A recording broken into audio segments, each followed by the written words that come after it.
Hi friends, welcome to Pakka Padips.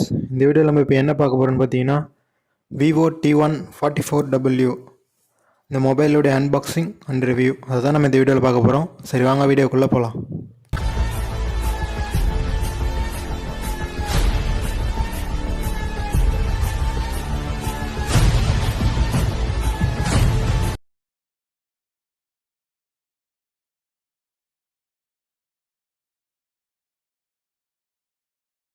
First நம்ம இப்போ மொபைலை வந்து அன்பாக்சிங் பண்ணலாம்.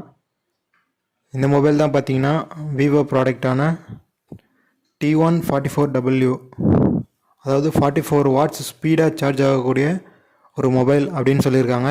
நம்ம இப்போ வந்து இதான் அன்பாக்சிங் பண்ணலாம். ஃபஸ்ட்டு இதை சீலை ரிமூவ் பண்ணிவிட்டு இப்போ நம்ம ஓப்பன் பண்ணலாம்.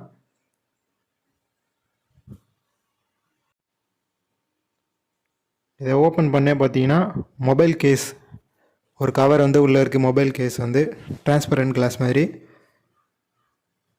ப்ளஸ் உள்ளே பார்த்தீங்கன்னா மொபைல் இருக்குது. மொபைலுடைய பேக் கவர் பார்த்தீங்கன்னா ஸ்கை ப்ளூ கலரில் இருக்குது. ஸ்டாரி ஸ்கை அதான் இந்த மாடலுடைய நேம். பார்த்தீங்கன்னா மொபைல் வந்து நல்லா சூப்பராக இருக்குது. வெயிட் கம்மி தான், டிசைன் வந்து செம்மையாக பண்ணியிருக்காங்க. ப்ளஸ் கேமராலாம் பார்த்தீங்கன்னா பெருசாக இருக்குது. இந்த மொபைல் பார்த்தீங்கன்னா 128 GB memory plus 4 GB RAM தான். ஆனால் இது கேமிங்க்கு வந்து சூப்பராக இருக்கும் அப்படின்னு நினைக்கிறேன். விவோனாலே கேமரா வந்து ஒர்த்து தான். இது பார்த்தீங்கன்னா 50 மெகா பிக்சல் ப்ளஸ் ஃப்ரண்ட்டில் பார்த்தீங்கன்னா 16 MP. இதில் வந்து அதை பற்றி மொபைலை பற்றின கைடு ப்ளஸ் அதோடைய வாரண்டி கார்டு உள்ளே வந்து அதோடைய செட் எல்லாமே இருக்குது.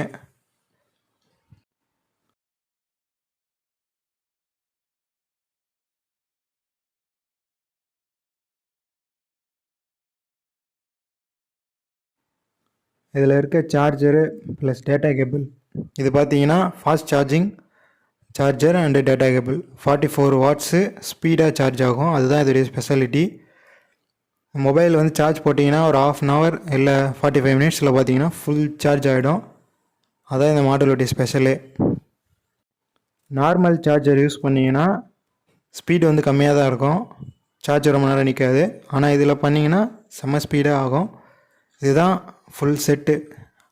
இப்போ நம்ம அன்பாக்சிங் பண்ணியாச்சு. இதோடைய ஸ்பெசிஃபிகேஷன் என்ன அப்படின்றத பார்க்கலாம்.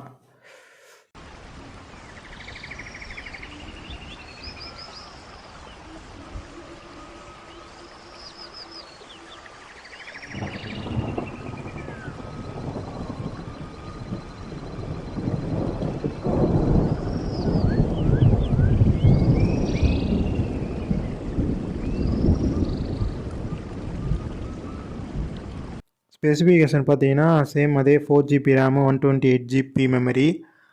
ஃப்ரண்ட்டு கேமரா வந்து 16 MB ப்ளஸ் பேக் கேமரா பார்த்தீங்கன்னா 50 MP +2 MP.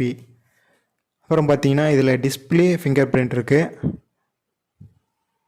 ப்ளஸ் பார்த்தீங்கன்னா மொபைல் வந்து நல்லா ஸ்டைலாகவும் ப்ளஸ் லுக்காகவும் இருக்குது. மெமரி கெப்பாசிட்டி பார்த்தீங்கன்னா 5000 mAh தான். ஃபாஸ்ட் சார்ஜிங்கிறதுனால இன்னும் நல்லாவே சார்ஜ் நிற்குது. இதை ஓப்பன் பண்ணி யூஸ் பண்ணி பார்த்தா நல்லா ஒர்க் ஆகுது. டச்சு வந்து நல்லா ஸ்மூத்தாக இருக்குது. கேமரா கிளாரிட்டி பார்த்தீங்கன்னா செம்மையாக இருக்குது. விவோனாலே சூப்பர் தான், சூப்பராகவே இருக்குது இந்த மாடலு. இதில் பார்த்தீங்கன்னா டிஃபால்ட்டாகவே நிறைய ஆப்ஸ் வந்து இதில் இன்ஸ்டால் பண்ணியிருக்காங்க. நமக்கு வேண்டிய ஆப்பை வந்து நம்ம ப்ளே ஸ்டோரில் வந்து இன்ஸ்டால் பண்ணிக்கலாம். ஃபஸ்ட்டு பார்த்தீங்கன்னா எப்போவுமே அப்டேட் பண்ணணும். இது பார்த்தீங்கன்னா ஆண்ட்ராய்டு 12 வெர்ஷன் இருந்தது. இது அப்டேட் பண்ணதுக்கப்புறம் பார்த்தீங்கன்னா ஆண்ட்ராய்டு 13 அப்படின்னு மாறிடுச்சு. இதில் ஃபஸ்ட்டு எடுத்தோடனே நம்மளுடைய ஃபிங்கர் பிரிண்ட்டை இன்ஸ்டால் பண்ணிவிட்டு சென்சார் வந்து நல்லாவே ஒர்க் ஆகுது. யூஸ் பண்ணி பார்த்ததில் பார்த்தீங்கன்னா இந்த மாடல் ஒர்த்து தான், ப்ளஸ் ப்ரைஸுக்கு ஏற்ற குவாலிட்டியில் இருக்குது. ஃப்ரீ ஃபயர் பப்ஜி இந்த வீடியோ கேம்ஸ் எல்லாம் விளையாடுறதுக்கு பார்த்தீங்கன்னா நல்லா ஸ்மூத்தாக விளையாட முடியுது, நல்லா ஸ்பீடாகவும் ஒர்க் ஆகுது. லேட்டஸ்ட்டாக அப்டேட்டான நிறைய ஃபீச்சர்ஸ் இந்த மொபைலில் இருக்குது. இது நீங்கள் கண்டிப்பாக ட்ரை பண்ணி பார்க்கலாம். இது கண்டிப்பாக யூஸ்ஃபுல்லாக இருக்கும். இதில் ஒரே ஒரு டிஸ்அட்வான்டேஜ் என்னென்னு பார்த்தீங்கன்னா கேமரா வந்து கொஞ்சம் கேர்ஃபுல்லாக பார்த்துக்கணும். பேக் கேஸ் வந்து கரெக்டாக ஃபிக்ஸ் ஆகிடுச்சுன்னா ஓகே, இல்லைனா கொஞ்சம் வெளியே வந்த மாதிரி இருக்கும். அதனால் கேமராவை சேஃபாக பார்த்துக்கணும், அதான் ப்ராப்ளம். மற்றபடி பார்த்தீங்கன்னா அண்டர் 15,000 ருபீஸ்க்கு இந்த விவோ மாடல் ஒர்த்து, சூப்பராகவே ஒர்க் ஆகுது. இந்த வீடியோ உங்களுக்கு யூஸ்ஃபுல்லாக இருக்கும்னு நினைக்கிறேன். இந்த வீடியோ உங்களுக்கு பிடிச்சிருந்தால் லைக் பண்ணுங்கள், ஷேர் பண்ணுங்கள், கமெண்ட் பண்ணுங்கள். மறக்காம பக்கா படிப்ஸ் சேனலை சப்ஸ்கிரைப் பண்ணிவிடுங்க. தேங்க்யூ.